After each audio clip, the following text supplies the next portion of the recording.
বহু আকাঙ্ক্ষিত বিবাহ বিচ্ছেদের পর বহুজাতিক কোম্পানির সফল কর্তা অনুভব যখন তার বিলাসবহুল মুম্বাইয়ের ফ্ল্যাটে রাতের বিশ্রাম নিচ্ছিল, ঠিক তখনই তার ফোনটি বেজে ওঠে। স্ক্রিনে ভেসে ওঠা নামটি তার অতীত জীবনের সবচেয়ে তিক্ত অধ্যায়, মীরা, যাকে সে নিজের স্মৃতি থেকে আক্ষরিক অর্থেই মুছে ফেলেছিল।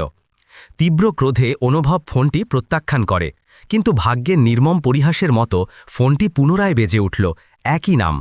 এবার তার ধৈর্যের বাঁধ ভেঙে যায়। রাগে কাঁপতে কাঁপতে সে ফোন ধরে গর্জন করে ওঠে, তোমার কি প্রয়োজন? কেন বারবার ফোন করছো?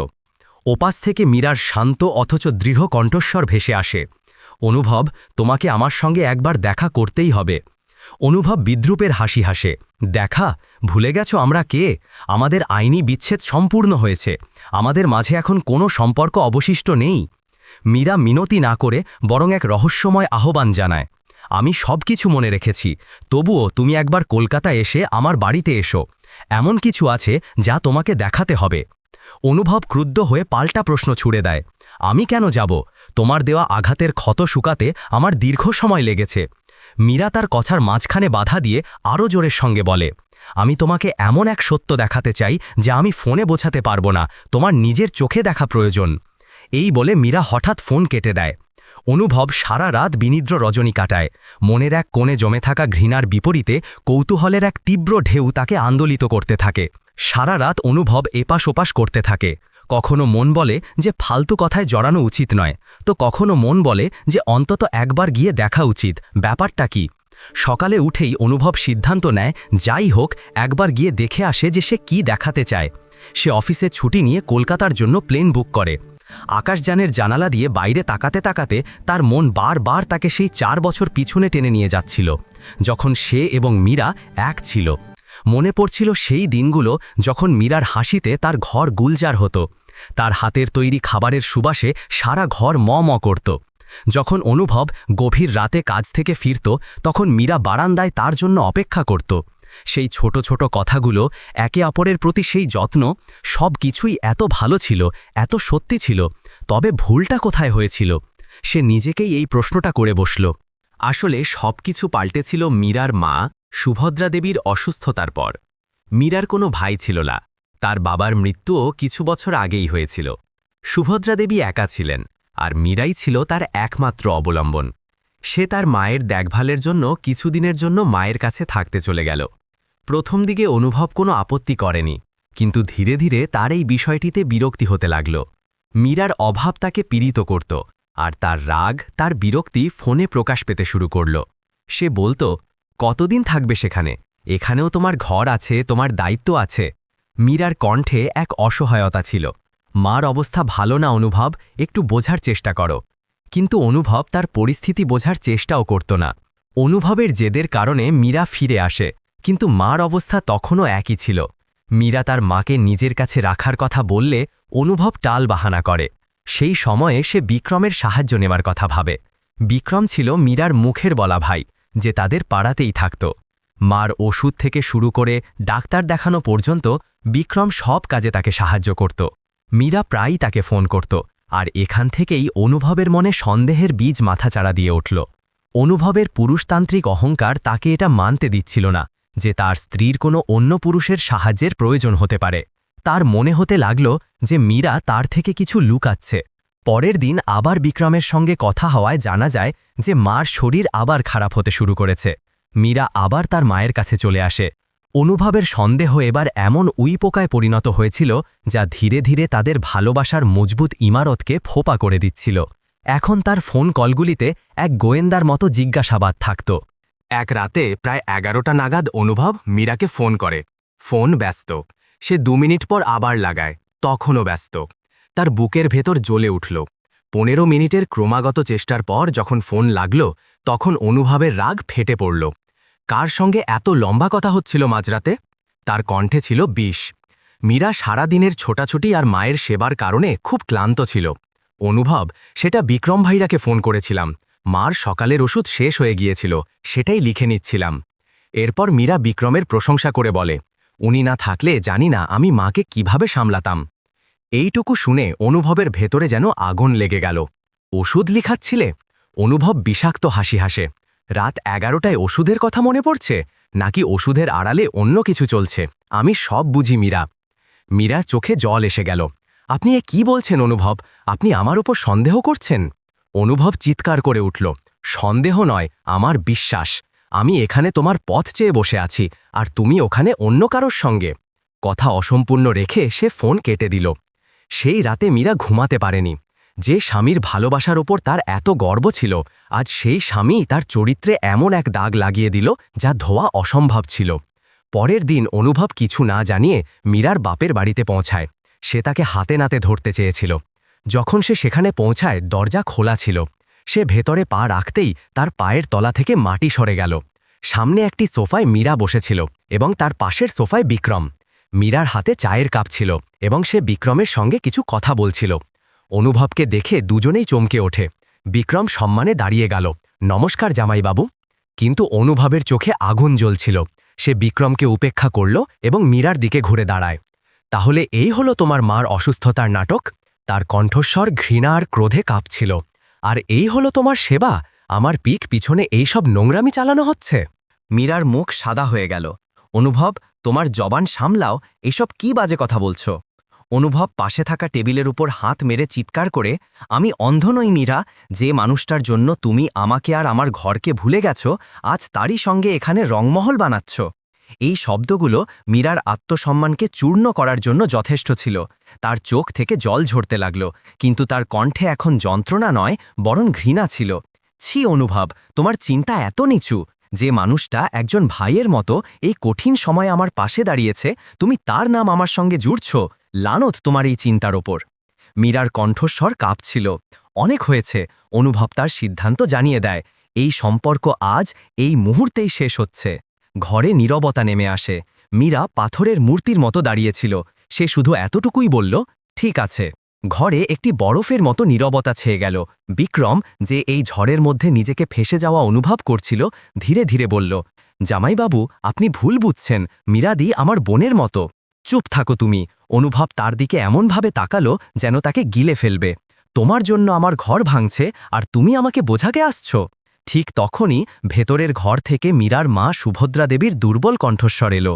মীরা বেটা, কি হলো? কে চিৎকার করছে? মীরার চোখ থেকে ঝরা কান্না হঠাৎ থেমে গেল। তার কণ্ঠে এখন যন্ত্রণা নয়, বরং এক পাথরের মতো দৃঢ়তা ছিল। সে অনুভবের চোখে চোখ রেখে বলল, এখন আর কিছু বোঝানোর দরকার নেই বিক্রম ভাইয়া। যারা সত্য দেখতেই চায় না, তাদের কেউ কিছু দেখাতে পারে না। অনুভব আশা করেছিল যে মীরা কাঁদবে, অনুনয় করবে, তাকে বোঝানোর চেষ্টা করবে, কিন্তু তার চোখে দেখা ঘৃণা অনুভবের অহংকারকে আরও বাড়িয়ে দিল। সে কিছু না বলে দরজা সশব্দে বন্ধ করে ওখান থেকে বেরিয়ে গেল। সেই রাতে বাড়ি ফিরে অনুভব তার মা সুভদ্রা দেবীকে সব কিছু বলল, কিন্তু নিজের গল্পে সে মীরাকে একজন প্রতারক এবং নিজেকে একজন অসহায় স্বামী হিসাবে উপস্থাপন করল। কিন্তু সুভদ্রা দেবী তার কথায় বিশ্বাস করলেন না। বেটা, রাগের বসে নেওয়া সিদ্ধান্ত সব সময় ভুল হয়। মীরা এমন মেয়ে নয়। তুই একবার ঠান্ডা মাথায় ভাব। ভাবার আর কিছু বাকি নেই মা। আমি নিজের চোখে দেখেছি। এখন হয় এই বাড়িতে আমি থাকব, না হয় তোমার প্রিয় বৌমা। পরের দিন সুভদ্রা দেবী মীরাকে ফোন করলেন। বেটি, নিজের ঘর ভাঙতে দিস না। অনুভব পাগল হয়ে গেছে। তুই তো বুঝদার, একবার ফিরে আয়, সব ঠিক হয়ে যাবে। ফোনের ওপারে মীরা কিছুক্ষণ চুপ রইল। তারপর বলল, মাঝি, যে সম্পর্কে সম্মানই অবশিষ্ট নেই, সেটা জোড়া লাগিয়ে কি পাবো? উনি আমার অস্তিত্ব নিয়ে প্রশ্ন তুলেছেন। আমি সব সহ্য করতে পারি, কিন্তু নিজের আত্মসম্মানের সঙ্গে আপোষ করতে পারি না। এখন আর কিছুই ঠিক হতে পারে না। দুপক্ষেরই পরিবার সম্পর্কটা বাঁচানোর অনেক চেষ্টা করল, কিন্তু অনুভব তার অহংকারে আর মীরা তার আত্মসম্মানের লড়াইয়ে অনড় রইল। আদালতে তারা শেষবারের মতো মিলিত হল এবং চিরকালের জন্য তাদের পথ আলাদা হয়ে গেল। যে সম্পর্ক তারা হাজারো শপথ খেয়ে গড়ে তুলেছিল, তা এক মুহূর্তে আইনিভাবে শেষ হয়ে গেল। এরপর অনুভব চিরদিনের জন্য মুম্বাই চলে গেল। অতীতের স্মৃতিতে ডুবে থাকা অনুভবের কানে একটি আওয়াজ এলো, লেডিজ অ্যান্ড জেন্টলম্যান, আমরা কিছুক্ষণের মধ্যেই কলকাতায় অবতরণ করতে চলেছি। কলকাতা বিমানবন্দরে নামতেই অনুভব তার আগে থেকে বুক করা কালো ঝকঝকে BMW গাড়ির দিকে পা বাড়াল। ড্রাইভার দরজা খুলল এবং অনুভব পিছনের সিটে এমনভাবে বসল যেন কোনো সম্রাট তার সাম্রাজ্যে ফিরছেন। সে তার দামি ঘড়িতে একবার চোখ বোলায়, কাচের মধ্যে নিজের প্রতিচ্ছবি দেখে মনে মনে হাসে। আজ মীরা দেখবে যে তাকে হারিয়ে সে কি হারিয়েছে। তাকে ছাড়া অনুভব কত বড় মানুষ হয়ে গেছে। সে মুখে একটি মিথ্যা কিন্তু আত্মবিশ্বাসে ভরা হাসি ফুটিয়ে তোলে। সে মোবাইলে মীরার পাঠানো ঠিকানাটা দেখল। ঠিকানাটা নতুন, তাহলে ম্যাডাম বাড়িও বদলেছেন। অনুভবের মনে তিক্ততা এলো। ভাড়া করে একটা ঘর নিয়েছে হয়তো, নইলে তার আর কী বা সাধ্য। সে মনে মনে বিড়বিড় করল। গাড়ি একটি চমৎকার 3তলা বাড়ির সামনে থামল। বাড়ির বাইরে মীরার হেসেলের একটি সুন্দর বোর্ড লাগানো ছিল। অনুভব কিছুক্ষণের জন্য অবাক হয়ে গেল। কি মীরা কি কোনো কাজ শুরু করেছে? সে গভীর শ্বাস নিল এবং লোহার বড় গেটে লাগানো ঘণ্টা বাজালো। তারপর বিএমডব্লিউ এর সঙ্গে হেলান দিয়ে দাঁড়ালো। তার বুক তো জোরে জোরে ধরফর করছিল, কিন্তু মুখে সে অহংকারের মুখোশ পরে রেখেছিল। একটি মেয়ে দরজা খুলে দিল, যে পরিষ্কার ইউনিফর্ম পরেছিল। জি বলুন। মীরার সঙ্গে দেখা করতে চাই, অনুভব ভারী কণ্ঠে বলল। মেয়েটি তাকে ভেতরে নিয়ে এসে ড্রয়িং রুমে বসিয়ে চলে গেল। অনুভব চারদিকে চোখ বোলায়। ড্রয়িং রুমের সামনে একটি বড় হল ছিল, যাকে একটি পেশাদার রান্নাঘরে বদলে দেয়া হয়েছে। সেখানে ৮-১০ জন মহিলা দ্রুত গতিতে কাজ করছে। কেউ সবজি কাটছে, কেউ রুটি বেলছে, তো কেউ টিফিন প্যাক করছে। বাতাসে মশলার সুবাস এবং কাজের ব্যস্ততার শব্দ। এই দৃশ্যটি কোনো ব্যবসায়িক হাবের মতো ছিল, যেখানে বড় আকারে রান্না হয়। এই সব দেখে অনুভব অবাক হল। ঠিক তখনই কারো কণ্ঠস্বর এলো। মাধুরী, এই ১০০টি টিফিন সেন অ্যান্ড সানসের অফিসে পৌঁছে দিতে হবে, জলদি করো। অনুভব আওয়াজের দিকে তাকালো। সামনে মীরা দাঁড়িয়েছিল। সেই মীরা, কিন্তু আজ সে সম্পূর্ণ অন্যরকম লাগছিল। সে একটি সুন্দর নীল রঙের সিল্কের শাড়ি পরেছিল, যার ওপর একটি সাদা অ্যাপ্রন বাঁধা ছিল। চুল পরিপাটি করে খোপা করা ছিল এবং মুখে ক্লান্তির বদলে এক অদ্ভুত উজ্জ্বলতা। সে আগের চেয়ে অনেক বেশি সুন্দরী লাগছিল। সে অনুভবকে দেখল। তার ঠোঁটে একটি হালকা রহস্যময় হাসি, যার মধ্যে কোনো গভীর রহস্য লুকিয়েছিল। তার আত্মবিশ্বাস অনুভবকে অস্বস্তিতে ফেলে দিল। এসে গেছো তুমি? তার কণ্ঠস্বর ছিল একেবারে শান্ত, কিন্তু অনুভব সেই শান্তিতে এক ঝড়ের পূর্বাভাস পেল। ভালোই করেছ। অনুভব কয়েক মুহূর্তের জন্য নীরব দাঁড়িয়ে রইল। মীরা তার অ্যাপ্রন খুলল এবং হাত মুছে নিল। তারপর সেই সোফার সামনের চেয়ারটিতে বসে পড়ল। তার চোখে ছিল এক অদ্ভুত সংযম। বসো, মীরা ইশারা করল। লম্বা সফর হয়েছে নিশ্চয়ই। অনুভব করল যে সে এই কথোপকথনের রাশ নিজের হাতে নিতে চাইছে। সে তার স্যুট ঠিক করল এবং সোফায় বসতে বসতে বলল, হ্যাঁ, তবে আমার জন্য মুম্বাই থেকে কলকাতা আসা কোনো সমস্যা নয়। আমি বিজনেস ক্লাসে ভ্রমণ করি। মীরা তার কথা শুনল, কিন্তু তার মুখে কোনো প্রভাব পড়ল না।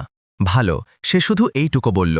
এই প্রতিক্রিয়া অনুভবের প্রত্যাশার সম্পূর্ণ বিপরীত ছিল। সে চেয়েছিল মীরা প্রভাবিত হোক, তার প্রতি ঈর্ষা অনুভব করুক, বা অন্তত কোনো ভাব দেখাক, কিন্তু তার কোনো পরিবর্তনই হল না। এসব কি? অনুভব চারদিকে দেখতে দেখতে জিজ্ঞেস করল। কবে থেকে? মানে এই ব্যবসাটা? মীরা হালকা হাসল। তোমার থেকে আলাদা হওয়ার পর থেকে। প্রথমে শুধু ৮-১০ জনের জন্য টিফিন বানাতাম, এখন রোজ প্রায় ৩৫০ টিফিন বের হয়। কলকাতার ৩টি কোম্পানির চুক্তি আছে আমার কাছে। অনুভবের মনে এবার ঈর্ষা শুরু হল। তার বিবাহ বিচ্ছিন্ন স্ত্রী আজ তার চেয়ে অনেক বেশি সফল এবং খুশি দেখাচ্ছিল। তাহলে কি এই কারণেই ডেকেছ, তোমার সাফল্য দেখানোর জন্য? অনুভবের কণ্ঠে এবার বিরক্তি স্পষ্ট বোঝা যাচ্ছিল। না অনুভব, যা দেখানোর ছিল তা এখনও বাকি। তার কণ্ঠে এক গভীর গাম্ভীর্য এলো। ওপরের ঘরে আছে। এই কথা শুনে অনুভবের হৃৎস্পন্দন বেড়ে গেল। ওপরে কি আছে? মীরা উঠে দাঁড়ালো। চলো, তোমাকে দেখাই। অনুভবের গর্ব এবার ভয়ে পরিণত হতে লাগল। আমি এখানেই ঠিক আছি, অনুভব ইতস্তত করে বলল। যা কথা বলার এখানেই বলি, আমি ওপরে যাব না। মীরা তার চোখে চোখ রাখল। অনুভব, যখন এতদূর এসেছ তখন আর কয়েক কদম এগিয়ে যাও। আজ আমি তোমাকে যা দেখাবো তা দেখার পর হয়তো তোমার ধন সম্পদ, মান সম্মান সবকিছুই অর্থহীন মনে হবে। সে দরজার দিকে ইশারা করল। চলো আমার সাথে। অনুভবের বুক জোরে ধরফর করছিল। মীরার কণ্ঠে এক এমন সত্যের তাপ ছিল, যা তাকে ভয়ও দেখাচ্ছিল এবং নিজের দিকে টানছিল। সে না চাইলেও এক সম্মোহিত ব্যক্তির মতো তার পিছন পিছন চলতে লাগল সিঁড়ির দিকে, সেই অজানা দৃশ্যের দিকে যা তার হুঁশ উড়িয়ে দেবে। ওপরের তলার পরিবেশ নিচ থেকে সম্পূর্ণ আলাদা ছিল। এখানে এক স্বস্তিদায়ক শান্তি ছিল। মীরা একটি বন্ধ দরজার সামনে গিয়ে দাঁড়াল। সে দরজায় হাত রাখল, কিন্তু খুলল না। সে ফিরে দাঁড়াল এবং অনুভবের দিকে গভীর দৃষ্টিতে তাকাল। অনুভব, তোমার অহংকার, তোমার রাগ কিছুক্ষণের জন্য এখানেই বাইরে রেখে দিও। অনুভব কিছু বলতে পারল না। ভেতরে যাওয়ার আগে একটা কথা জিজ্ঞেস করি, মীরা বলল। অনুভব শুধু মাথা নাড়ল। নিজের মায়ের সঙ্গে শেষবার কবে কথা বলেছিলে? এই প্রশ্নটি একটি তীরের মতো অনুভবের বুকে লাগল। তার মনেও ছিল না, হয়তো 2 মাস আগে বা 3 মাস। সে কোনো জবাব দিল না, শুধু চোখ নামিয়ে নিল। মীরা একটি লম্বা ঠান্ডা শ্বাস নিল। হয়তো তোমার উত্তর দেওয়ার প্রয়োজনও নেই, এই বলে সে আলতো করে দরজা ঠেলে খুলে দিল। দরজা খুলল এবং ভেতরের দৃশ্য দেখে অনুভবের চোখের সামনে অন্ধকার নেমে এলো। হৃৎস্পন্দন যেন থেমে গেল, আর তার পায়ের তলা থেকে মাটি সত্যি সত্যি সরে গেল। একটি পরিষ্কার পরিচ্ছন্ন বিছানায় একজন বৃদ্ধা শুয়েছিলেন। তিনি আর কেউ নন, তার নিজের মা সুভদ্রা দেবী। কিন্তু সেই মা ছিলেন না যাকে সে চিনত। এ যেন শুধু হাড়ের একটি কাঠামো, মুখে গভীর বলিরেখা, চোখ ভেতরে ঢুকে গেছে, গাল পিচকে গেছে। তার মাথার কাছে একটি গ্লুকোজের বোতল ঝোলানো ছিল, আর পাশের টেবিলে ওষুধের শিশির স্তূপ। অনুভবের মুখ থেকে একটি চিৎকার বেরোতে বেরোতেও থেমে গেল। সে নিজের মাকেই চিনতে পারছিল না। মা! তার কণ্ঠস্বর একটি চাপা, কাঁপানো ফিসফিসানিতে বেরোল। নিজের ছেলেকে সামনে দেখে সুভদ্রা দেবীর নিভে আসা চোখে এক মুহূর্তের জন্য আলো ঝলসে উঠল। কিন্তু পরের মুহূর্তেই সেই আলো অশ্রুচি পরিণত হল। তিনি বিছানায় ভর দিয়ে উঠে বসার চেষ্টা করলেন। অনুভব বেটা, তুই! তার কণ্ঠস্বর এত ক্ষীণ ছিল যেন বহু দূর থেকে আসছে। অনুভব স্তম্ভিত হয়ে দাঁড়িয়েছিল। সে যে অহংকার দেখাতে এসেছিল, যে গর্ব ছিল, সেই দম্ভ সব কিছু এক মুহূর্তে গলে গিয়ে চোখের জল হয়ে ঝরে পড়ার জন্য প্রস্তুত ছিল। সে টলতে টলতে বিছানার কাছে পৌঁছাল। মা, আপনি এখানে কি করে? আপনার এই অবস্থা কি হয়ে গেল? সে এক নিঃশ্বাসে অনেক প্রশ্ন করে গেল। আপনি তো বড় ভাইয়ের কাছে ছিলেন, তাই না? তাহলে এই অবস্থায় এখানে কি করে? সুভদ্রা দেবী কিছু বলতে পারলেন না, শুধু তার চোখ থেকে জলের ধারা বইতে লাগল।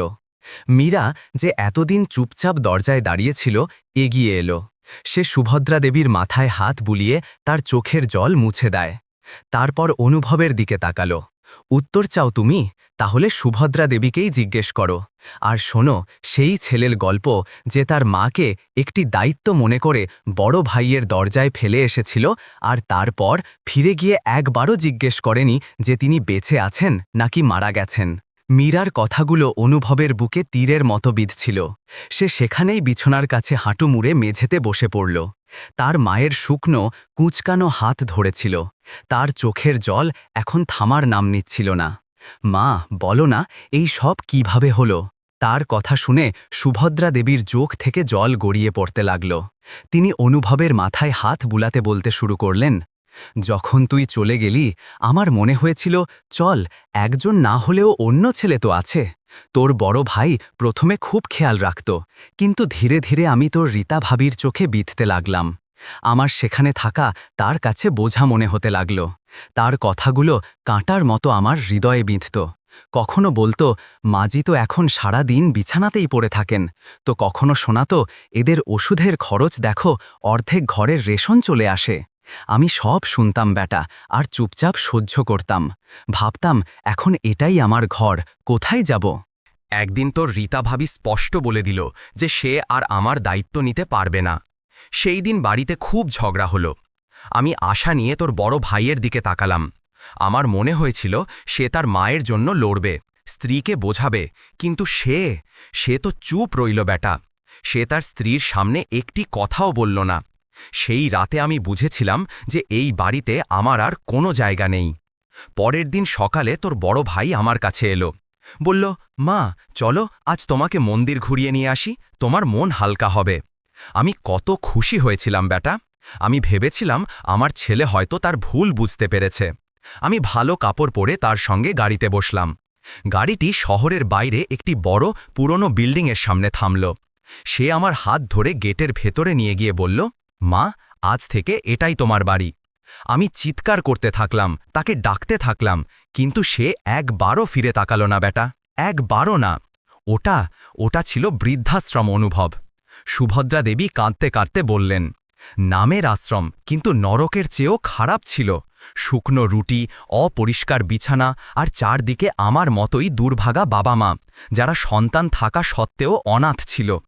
দুবেলা খাবারও এমনভাবে দিত যেন কেউ ভিক্ষা দিচ্ছে। আমি আমি সেখানে থাকতে পারছিলাম না। এই কথা বলতে বলতে তিনি হাঁপাতে লাগলেন। তার কণ্ঠস্বর যন্ত্রণা আর দুর্বলতার ভারে ডুবে গেল। তারপর বললেন, আমি এক রাতে চুপচাপ সেখান থেকে পালিয়ে এলাম। রাস্তায় রাস্তায় ঘুরতে থাকলাম, ক্ষুধার্ত, তৃষ্ণার্থ। বুঝতে পারছিলাম না কোথায় যাব। তারপর একদিন একটি মন্দিরের সিঁড়িতে বসেছিলাম যখন মীরা আমাকে দেখল। মীরা এবার কথা চালিয়ে গেল। আমি সেই দিন মন্দিরে গিয়েছিলাম। আমি দেখলাম একজন মহিলা ছেঁড়া ফাটা কাপড়ে ভিখারিদের সঙ্গে বসে আছেন। আমি পাশ কাটিয়ে যাচ্ছিলাম, কিন্তু তারপর আমি তার মুখের দিকে তাকালাম। সুভদ্রা দেবীর এমন অবস্থা দেখে আমি তাকে চিনতেই পারছিলাম না। যখন মুখটি চিনতে পারলাম তখন আমার হুঁশ উড়ে গেল। আমি তাকে বাড়িতে নিয়ে এলাম, কিন্তু ততক্ষণে তার অবস্থা খুব খারাপ হয়ে গিয়েছিল। গত 2 মাস ধরে তিনি এখানেই আছেন আমার সঙ্গে। সারা গল্প শুনে অনুভবের মন শূন্য হয়ে গেল। যে মা 2 ছেলেকে আঙুল ধরে হাঁটতে শিখিয়েছিলেন, আজ সেই মাকেই রাস্তায় ফেলে দেওয়া হয়েছিল। অনুভবের মাথা লজ্জা আর গ্লানির ভারে নত ছিল। সে কাঁপতে কাঁপতে মীরার দিকে তাকালো। তুমি আমাকে আগে কেন জানাওনি মীরা? একটা ফোনও কেন করনি? তার কণ্ঠে একটি অভিযোগ ছিল। মীরা একটি দীর্ঘ, ক্লান্ত শ্বাস নিল। মনে করো, তোমাকে ফোন করেছিলাম। একবার নয়, কয়েকবার করেছিলাম। প্রতিবার তোমার ফোন হয় ব্যস্ত ছিল বা তুমি তোলনি, অথবা তুলেও আমি ব্যস্ত বলে কেটে দিয়েছ। মীরার কথাগুলো হাতুড়ির মতো অনুভবের মাথায় আঘাত করছিল। তার মনে পড়ল, হ্যাঁ, কিছু মিসড কল ছিল যা সে উপেক্ষা করেছিল। মীরা তার কথা শেষ করল। অনুভব, তুমি কখনো জানার চেষ্টাই করনি। তুমি নিজের পৃথিবীতে এত মগ্ন ছিলে যে কখনো ফিরে তাকাওনি। তুমি এটাও ভুলে গেছিলে যে তোমার একজন মাও আছে। অনুভবের কাছে কোনো উত্তর ছিল না। সে নিজের চোখেই নিজেই একজন অপরাধী হয়ে দাঁড়িয়েছিল। ঠিক তখনই সুভদ্রা দেবী দুর্বল কণ্ঠে বললেন, ভুল তোর বা তোর ভাইয়ের নয় বেটা, ভুল আমার, যে আমি তোদের মতো পাষাণ হৃদয়ের ছেলে জন্ম দিয়েছিলাম। মায়ের মুখ থেকে এই শব্দগুলো যে কোনো ছেলের জন্য মৃত্যুর চেয়েও খারাপ ছিল। সুভদ্রা দেবী আরও বললেন, আর দেখ, তোর যে স্ত্রীকে তুই সন্দেহ করেছিস, যাকে তুই ঘর থেকে বের করে দিয়েছিলিস, আজ তারই জন্য আমি বেঁচে আছি। এ দিন রাত আমার সেবা করেছে বেটা, নিজের হাতে খাইয়েছে, আমার অপরিষ্কার কাপড়ও ধুয়েছে, যা একজন নিজের মেয়েও হয়তো করত না। আমার এই বৌমা সেই সব করেছে। তখন মীরা বলল, আমি কোনো অনুগ্রহ করিনি মাজি, আমার কাছে আপনি আমার মায়ের মতো। যখন আমি নিজের মাকে বিপদ আর কষ্টের সময় একা ছেড়ে আসিনি, তখন আপনাকে কিভাবে ছেড়ে দিতাম? আমার মা তো আমাকে ছেড়ে চলে গেছেন, কিন্তু আমি আপনাকে হারাতে চাইনি। এই কথা শুনে অনুভবের হৃদয় ফেটে গেল। যে নারীকে সে প্রতারক বলেছিল, যার ওপর সে এত জঘন্য অভিযোগ করেছিল, আজ সেই নারী তার মায়ের জীবন বাঁচিয়েছিল। তার অহংকার, তার দম্ভ, তার সমস্ত অস্তিত্ব আজ মীরার পায়ের ধুলোর মতো দেখাচ্ছিল। ঘরে আবার সেই ভারী, বোঝার মতো নীরবতা নেমে এলো। এই নীরবতা ভাঙল দরজায় একটি হালকা টোকা দেওয়ায়। ভেতরে আসতে পারি দিদি? একটি পরিচিত কণ্ঠস্বর ছিল। অনুভব দরজার দিকে তাকালো। দরজায় বিক্রম দাঁড়িয়েছিল। সেই বিক্রম যাকে দেখে 1 বছর আগে অনুভব নিজের সংসার নষ্ট করে দিয়েছিল। তার হাতে ওষুধের একটি প্যাকেট ছিল। বিক্রম অনুভবকে দেখল, এক মুহূর্তের জন্য ইতস্তত করল, কিন্তু তারপর তাকে উপেক্ষা করে সরাসরি সুভদ্রা দেবীর কাছে এলো। কেমন আছেন মাজি এখন? সে খুব আপনজনের মতো জিজ্ঞাসা করল। দেখুন, আমি আপনার সব ওষুধ নিয়ে এসেছি। বিক্রম ওষুধগুলো টেবিলে রেখে মীরাকে বলল, দিদি, অন্য কিছু দরকার হলে জানাবেন, এখন চলি। বিক্রম চলে যাওয়ার পর মীরাও যাওয়ার জন্য উঠল। আমি নিচের কাজগুলো দেখে আসি, তুমি এখানেই বসো মাজির কাছে। অনুভব তখনও গভীর ধাক্কার মধ্যে ছিল। সে কিছুই বলল না। মীরা চলে যাওয়ার পর ঘরে শুধু সে আর তার মা রয়ে গেলেন। তখন সুভদ্রা দেবী বললেন, তুই জানিস মীরা কে? সে হলো হীরা বেটা, কোহিনূর হীরা। আর তুই? তুই সেই হতভাগা যে হীরাকে কাঁচের টুকরা মনে করে রাস্তায় ফেলে দিয়েছিলিস। কিন্তু মা, সে... অনুভব কিছু বলতে চাইল। চুপ কর। সুভদ্রা দেবীর কণ্ঠস্বর কিছুটা উঁচু হল।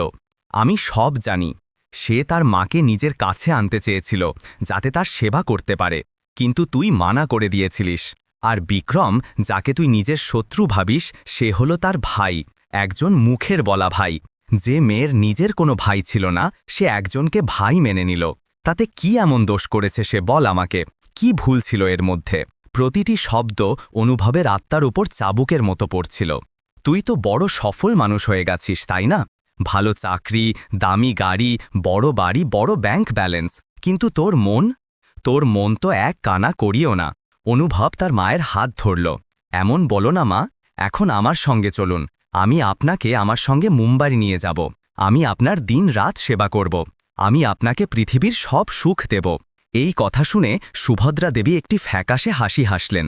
বেটা, যে সুখের জন্য তুই আমাকে মুম্বাই নিয়ে যেতে চাইছিস, সেই সুখ তো আমি এখানে আমার এই মেয়ের কাছে পাচ্ছি। তিনি বললেন, তুই তো তোর কাজে ব্যস্ত থাকবি, তোর মিটিংয়ে পার্টিতে ব্যস্ত থাকবি, আর আমি সেখানে তোর বড় বাড়িতে এক কোণে পড়ে থাকব, তোর পথ চেয়ে। না বেটা, আর আমাকে ঘুরতে হবে না। আমার শেষ সময়টা এখন আমার এই মেয়ের কাছেই কাটবে। তারপর মীরা আবার ঘরে ফিরে এলো। সে ধীরে ধীরে দরজা বন্ধ করল এবং অনুভবের পাশে এসে দাঁড়াল। কথা বলেছ মাঝির সঙ্গে? অনুভব মাথা তুলল। তার চোখ লাল ছিল এবং কণ্ঠে এক গভীর হতাশা। তিনি আমার সঙ্গে যেতে রাজি নন মীরা, তিনি তোমার কাছে থাকতে চান। তাহলে এতে ভুল কি আছে? মীরা শান্তভাবে জিজ্ঞাসা করল। যেখানে মানুষের শান্তি মেলে তার তো সেখানেই থাকা উচিত। কিন্তু তিনি আমার মা। অনুভবের কণ্ঠে এক অসহায়তা। আমার কর্তব্য তার দেখাশোনা করা। কর্তব্য? মীরার কণ্ঠে এক হালকা ব্যঙ্গ ছিল। এই কর্তব্য কি তোমার তখন মনে ছিল না, যখন তুমি তাকে তোমার বড় ভাইয়ের ভরসায় ছেড়ে দিয়েছিলে? বা তখন, যখন মাসের পর মাস একবারও ফোন করে তার খোঁজ নাওনি? মীরা বলল, কর্তব্য শুধু একটি শব্দ নয় অনুভব, সেটা পালন করতে হয়। অনুভবের কাছে কোনো উত্তর ছিল না। সে চুপচাপ মাথা নিচু করে দাঁড়িয়ে রইল। মীরা একটি গভীর শ্বাস নিল। শোনো অনুভব, আমি তোমার মাকে তোমার কাছ থেকে ছিনিয়ে নিতে চাই না। তিনি আজও তোমার মা এবং সব সময় থাকবেন। আমি তাকে এখানে তাই ডাকিনি যে আমি তোমাকে ছোট করব। আমি তোমাকে শুধু তাই ডেকেছিলাম যাতে তুমি নিজের চোখে সেই সত্য দেখতে পাও, যেখান থেকে তুমি মুখ ফিরিয়েছিলে। মীরার প্রতিটি কথা একটি আয়নার মতো ছিল, যাতে অনুভব নিজের কুৎসিত চেহারা স্পষ্ট দেখতে পাচ্ছিল। যে নারীকে সে নিজের জীবন থেকে ছুঁড়ে ফেলে দিয়েছিল, আজ সেই নারী তাকে জীবন এবং সম্পর্কের সবচেয়ে বড় শিক্ষা দিচ্ছিল। অনুভব যখন বাড়ির বাইরে বেরোল, তখন রাত নেমে এসেছিল। সে ড্রাইভারকে কাছের একটি হোটেলে যেতে বলল। হোটেলের বিলাসবহুল ঘরে পৌঁছে সে নিজেকে বিছানায় ছুঁড়ে দিল। ঘরের নীরবতা তাকে কাটতে আসছিল। তার চোখের সামনে বারবার মায়ের সেই দুর্বল, অসহায় মুখটি ঘুরছিল। অনুভব ভাবতে শুরু করল, মীরার জন্য সবচেয়ে সহজ রাস্তা ছিল যে সে সুভদ্রা দেবীকে দেখেও না দেখার ভান করত, অথবা অনুভবের ভাইকে জানিয়ে দিত আর সে মাকে ফিরিয়ে নিয়ে যেত। কিন্তু সে এমন করেনি। সে একজন একা নারী হয়েও আর প্রাক্তন শাশুড়িকে বাড়িতে এনে একজন মেয়ের কর্তব্য পালন করেছে। এখন তার অনুভব হতে লাগল যে মীরার ওপর সে যে সব অভিযোগ লাগিয়েছিল, সবই ছিল ভিত্তিহীন এবং তার নিজের ভুল চিন্তার ফল। আর বিক্রম, তার চোখে মীরার জন্য শুধু সম্মানিত ছিল। ভাবতে ভাবতে সে উঠিল এবং জানালার কাছে গিয়ে দাঁড়াল। নিচে শহরের আলো ঝলমল করছিল। মানুষ তাদের জীবনে মগ্ন ছিল, কিন্তু অনুভবের মনে হচ্ছিল যেন সে পৃথিবীর সবচেয়ে একা এবং পরাজিত মানুষ। সে তার জীবনে কি পেল? টাকা, খ্যাতি, একটি বড় খালি ঘর। আর কি হারালো? একজন ভালোবাসার, ভালো মনের স্ত্রী, একজন স্নেহময়ী মা এবং সর্বোপরি নিজের আত্মসম্মান। সারা রাত সে জেগে রইল, নিজের অতীত আর বর্তমানের মধ্যে ঝুলতে থাকল। সে নিজের ভুল, নিজের অহংকার, নিজের সংকীর্ণ চিন্তা সব কিছু নিজের চোখের সামনে মাপতে থাকল। আর সকালে যখন সূর্যের প্রথম কিরণ ঘরে মুখি দিল, অনুভব একটি সিদ্ধান্ত নিয়ে ফেলেছিল। এমন একটি সিদ্ধান্ত যা হয়তো তার জীবনকে একটি নতুন মোড় দিতে যাচ্ছিল। সে আর পালাতে চায়নি। সে তার ভুলগুলোর মুখোমুখি হতে চেয়েছিল এবং তা শুধরে নেওয়ার শেষ চেষ্টা করতে চেয়েছিল, যদিও এর জন্য তাকে যাই করতে হোক না কেন। পরের দিন সকালে অনুভব হোটেল থেকে সোজা মীরার বাড়িতে পৌঁছাল। তার মুখে এখন অহংকারের বদলে এক গভীর বিষণ্ণতা এবং চোখে সত্যিকারের অনুশোচনা ছিল। সে সাহস করে ভেতরে এলো। সামনে মীরা দাঁড়িয়ে। আমি মাঝির সঙ্গে দেখা করতে এসেছি, অনুভব বলল। মীরা উত্তরে বলল, তিনি তো ঘুমোচ্ছেন। কোনো অসুবিধা নেই, আমি অপেক্ষা করে নেব, অনুভব বলল এবং সেখানেই রান্নাঘরের কোণে রাখা একটি চেয়ারে চুপচাপ বসে গেল। ঘণ্টার পর ঘণ্টা কেটে গেল। অনুভব সেখানেই বসে রইল, চুপচাপ মীরাকে কাজ করতে দেখছিল। সে তার টিমকে নির্দেশ দিচ্ছিল এবং প্রতিটি কাজ পূর্ণ মনোযোগ সহকারে করছিল। আজ সে সেই মীরাকে দেখছিল যাকে সে কখনো দেখার চেষ্টাই করেনি, একজন শক্তিশালী, আত্মনির্ভরশীল এবং দয়ালু নারী। দুপুরে যখন সুভদ্রা দেবীর ঘুম ভাঙল, অনুভব তার কাছে গেল এবং কিছু না বলে তার পা আস্তে আস্তে টিপে দিতে লাগল। সুভদ্রা দেবীও তার ছেলের চোখে অনুশোচনার সত্যিকারের আগুন দেখতে পাচ্ছিলেন। সেই দিন অনুভব সন্ধ্যা পর্যন্ত তার মায়ের সেবা করতে থাকল। সে তাকে নিজের হাতে স্যুপ পান করালো, তার ওষুধের খেয়াল রাখল। এই ধারা পরের দুদিনও চলতে থাকল। অনুভব রোজ সকালে আসত এবং সন্ধ্যা পর্যন্ত তার মায়ের সেবায় লেগে থাকত। সে না বেশি কথা বলতো, না কোনো কাজে হস্তক্ষেপ করত। সে মীরার বাড়িতে একজন অপরিচিতের মতোই থাকত। মীরাও চুপচাপ সব দেখত। তাদের দুজনের মধ্যে একটি দীর্ঘ, গভীর নীরবতা ছিল। একদিন যখন অনুভব মায়ের ঘরে ছিল, মীরা তার জন্য চা নিয়ে এলো। অনুভব ইতস্তত করে কাপটি নিয়ে নিল। ধন্যবাদ, সে ধীরে ধীরে বলল। মীরা কোনো জবাব দিল না, শুধু সেখানেই দাঁড়িয়ে রইল। তারপর সে জিজ্ঞেস করল, মুম্বাই ফিরে যাবে না তোমার? কাজ থাকবে তো? অনুভব মাথা নিচু করল। আমি আমার অফিসে 1 মাসের ছুটি নিয়েছি, মা সুস্থ না হওয়া পর্যন্ত আমি এখানেই থাকব। এই কথা শুনে মীরার চোখে এক মুহূর্তের জন্য বিস্ময় এলো। তোমার এমন করার দরকার নেই, মীরা বলল। আমি মাঝির খেয়াল রাখছি। আমি জানি, অনুভব বলল, কিন্তু যে কাজ একজন ছেলের করা উচিত ছিল তা আমি এতদিন করতে পারিনি। এখন আমাকে সেই কাজটা করতে দাও মীরা, প্লিজ। আমাকে আমার ভুল শুধরে নেওয়ার একটা সুযোগ দাও। এবার মীরা কিছু বলতে পারল না। তাদের দুজনের মধ্যেকার সেই বরফের মতো নীরবতা আজ প্রথমবার ভাঙল। অনুভব আজ শুধু তার মায়ের সেবাই করেনি, বরং সে মীরার বাড়ির ছোটখাটো কাজেও হাত লাগাচ্ছিল। কোনো ভারী জিনিস তুলতে হলে সে সাহায্যের জন্য এগিয়ে আসত। যদি বাজার থেকে কিছু আনার দরকার পড়ত তো সে নিয়ে আসত। দুপুরে মীরা দেখল যে তার রান্নাঘরের সিঙ্ক জ্যাম হয়ে গেছে। প্লাম্বার আসতে দেরি ছিল আর কাজ থেমে গিয়েছিল। অনুভব এটা দেখল এবং নিজেই সরঞ্জাম নিয়ে তা ঠিক করতে লেগে গেল। 2 ঘন্টার চেষ্টার পর যখন সিঙ্ক ঠিক হল, অনুভবের কাপড় আর হাত পুরোপুরি নোংরা হয়ে গিয়েছিল। মীরা তাকে দেখতেই থাকল। সেই অনুভব যে কখনো নিজের কাপড়ও আলমারি থেকে নিজে বের করত না, যে নিজের পোশাকে সামান্য একটি দাগও সহ্য করতে পারত না। আজ সেই মানুষটি বিনা দ্বিধায় নোংরা পানিতে হাত ঢুকিয়ে সিঙ্ক ঠিক করছে। যখন অনুভব হাত ধুয়ে মীরার দিকে তাকালো, মীরার চোখে জল ছিল। এই সব করার দরকার নেই অনুভব, সে ক্ষীণ কণ্ঠে বলল। দরকার আছে মীরা, অনুভব বলল। খুব দরকার আছে।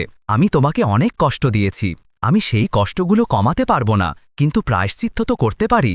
মীরার প্রথমবার মনে হল যে অনুভব সত্যিই বদলাচ্ছে। তার অহংকার, তার দম্ভ সব কিছু গলে গিয়ে এখন এক সত্যিকারের মানুষ রূপে ঢালছে। এমন একজন মানুষ যে তার ভুলগুলো স্বীকার করেছে এবং তা শুধরে নেওয়ার জন্য যে কোনো সীমা পর্যন্ত যেতে প্রস্তুত ছিল। পরের দিন সকালে যখন সূর্যের কিরণ ঘরে একটি নতুন আশা নিয়ে প্রবেশ করল, অনুভব মার ঘরে যেতেই দরজায় ঘণ্টা বাজল। সেই সময়ে বিক্রম কোনো কাজে বাড়িতে এসেছিল। সে রান্নাঘরে মীরার সঙ্গে কথা বলছিল। অনুভব তাকে দেখল। এক মুহূর্তের জন্য অনুভবের পা থেমে গেল। তার অতীত আবার চোখের সামনে ঘুরে এলো। সে সাহস সঞ্চয় করল এবং বিক্রমকে ডাকল। বিক্রম, আমি কি তোমার সঙ্গে 2 মিনিট কথা বলতে পারি? বিক্রম এবং মীরা দুজনেই চমকে উঠল। বিক্রম ইতস্তত করতে করতে ড্রয়িং রুমে এলো। অনুভব তার সামনে দাঁড়িয়েছিল, কিন্তু তার চোখ নিচু ছিল। আমি জানি যে ক্ষমা চাইলেই আমার করা অপরাধগুলো কমে যাবে না, কিন্তু আজ আমি তোমাদের দুজনের সামনে আমার সেই প্রতিটি শব্দের জন্য ক্ষমা চাইতে চাই, যা আমি তোমাদের সম্পর্কের উপর কাদা ছুঁড়তে গিয়ে বলেছিলাম। সে বিক্রমের চোখে তাকিয়ে বলল, বিক্রম, আমি আমার নিরাপত্তাহীনতা এবং আমার অহংকারে অন্ধ হয়ে তোমার উপর এত জঘন্য অভিযোগ লাগিয়েছিলাম। তুমি একজন ভাইয়ের মতো সবসময় মীরা এবং আমার মায়ের পাশে দাঁড়িয়েছ, আর আমি তোমাকে ভুল বুঝেছিলাম। যদি পারো তাহলে তোমার এই অপরাধী ভাইকে ক্ষমা করে দিও। তারপর সে মীরার দিকে ঘুরল। তার চোখ থেকে জল ঝরছিল। আর মীরা, আমি মন থেকে তোমার কাছে ক্ষমা চাইছি। ঠিক তখনই মীরা তার কথা থামিয়ে বলল, কিছু ভুল ক্ষমার যোগ্য হয় না। আমি আজও সেই দিনটা ভুলিনি যখন তুমি ভরা আদালতে বলেছিলে যে তুমি আমার সঙ্গে 1 মুহূর্ত থাকতে চাও না, কারণ আমি একজন চরিত্রহীনা নারী। এবার অনুভব হাউমাউ করে কেঁদে উঠল। আমি জানি তোমার আত্মসম্মানে আমি যে আঘাত দিয়েছি হয়তো আমি সারা জীবনেও তার ক্ষতিপূরণ করতে পারব না, আর আজ সত্যিই আমার ভুল বুঝতে পেরেছি। ঘরে এক গভীর নীরবতা নেমে এলো। বিক্রম হতবাক হয়ে দাঁড়িয়েছিল, আর মীরার চোখও ভেজা ছিল। সে কখনো ভাবেনি যে অনুভবের অহংকার পাহাড়ের মতো ছিল, সে আজ এইভাবে ভেঙে পড়ে ক্ষমা চাইবে। বিক্রম এগিয়ে এসে অনুভবের কাঁধে হাত রাখল। জামাইবাবু, যা হয়ে গেছে তা ভুলে যান। আপনি আপনার ভুল মেনে নিচ্ছেন, এটাই অনেক বড় কথা। আমার মনে আপনার জন্য কোনো বিদ্বেষ নেই। বিক্রমের কথাগুলো সান্ত্বনার মতো ছিল, কিন্তু আসল সিদ্ধান্ত তো তখনও বাকি ছিল। আসল অপরাধী ছিল মীরার, যার জীবন সে নষ্ট করে দিয়েছিল। বিক্রম চলে যাওয়ার পর অনুভব সেখানেই মেঝেতে হাঁটু মুড়ে বসে পড়ল। সে মীরার সামনে হাত জোড় করল। মীরা, আমি জানি আমি তোমার যোগ্য নই। তার কণ্ঠস্বর কান্নার মধ্যে ডুবে যাচ্ছিল। আমি তোমার কাছে আমার জীবনে ফিরে আসার অধিকারও চাইতে পারি না। আমি তো শুধু এই সম্পর্কটার, আমার ভালোবাসার ভিক্ষা চাইছি। আমাকে একটা সুযোগ দাও মীরা, নিজেকে প্রমাণ করার শেষ একটা সুযোগ দাও। সে কাঁদতে কাঁদতে বলল, আমি তোমার স্বামী নয়, তোমার জীবন সঙ্গী হয়ে থাকতে চাই। তোমার ব্যবসা, তোমার পরিচিতি, সব কিছু তেমনই থাকবে। আমি শুধু তোমার জীবনের একটা অংশ হতে চাই। মীরা পাথরের মূর্তির মতো তাকে দেখতে থাকল। তার চোখের সামনে আজ সেই অনুভব ছিল যাকে সে সীমাহীন ভালোবাসত। একজন এমন অনুভব যে তার ভুলের জন্য ভেঙে পড়ে কাঁদছিল, যে তার ভালোবাসা ফিরে পাওয়ার জন্য মিনতি করছিল। সে অনুভবের হাত ধরে তাকে ওঠায়। অনুভব, তুমি যে ক্ষতগুলো দিয়েছ সেগুলো খুব গভীর, সেগুলো ভরতে সময় লাগবে। আমাকে একটু ভাবতে দাও। সেই রাতে না অনুভব ঘুমাতে পারল, না মীরা। দুজনেই নিজেদের মনের ঝড়ের সঙ্গে লড়তে থাকল। মাঝরাতে অনুভবের ফোন বেজে উঠল। স্ক্রিনে মীরার নাম দেখে তার বুক জোরে ধড়ফড় করল। হ্যালো, সে কাঁপানো গলায় বলল। অন্যদিকে মীরার শান্ত কিন্তু দৃঢ় কণ্ঠস্বর এলো। অনুভব, আমি অনেক ভেবেছি, এবং আমার মনে হয় প্রত্যেক সম্পর্কের একটি দ্বিতীয় সুযোগ পাওয়া উচিত, আর প্রত্যেক মানুষেরও। অনুভবের চোখ থেকে আনন্দের জল গড়িয়ে পড়তে লাগল। সে কিছু বলতে পারল না। তবে একটা শর্ত আছে, মীরা বলল। প্রত্যেক শর্ত মীরা, অনুভব সঙ্গে সঙ্গে বলল। এই সম্পর্ক এখন সমতার হবে অনুভব। আমরা একে অপরের অবলম্বন হব, একে অপরের শক্তি। তুমি আমার উড়ানকে থামাবে না। মঞ্জুর, অনুভব কাঁদতে কাঁদতে বলল। সব সময়ের জন্য মঞ্জুর। আমি আজই আমার বদলির জন্য কলকাতায় আবেদন করে দিচ্ছি। ফোন কেটে গেল, কিন্তু দুটি হৃদয়ের মধ্যেকার ভাঙা তার আজ আবার জোড়া লাগল। পরের দিন সকালে সূর্যের প্রথম কিরণের সঙ্গে কেউ দরজায় কড়া নাড়ল। মীরা বাইরে এলো তো দেখল দরজায় অনুভব দাঁড়িয়েছিল। তার হাত খালি ছিল, কিন্তু তার চোখ আজ পূর্ণ ছিল। তাতে ছিল সত্যিকারের ভালোবাসা, গভীর অনুশোচনা এবং পূর্ণ আত্মসমর্পণ।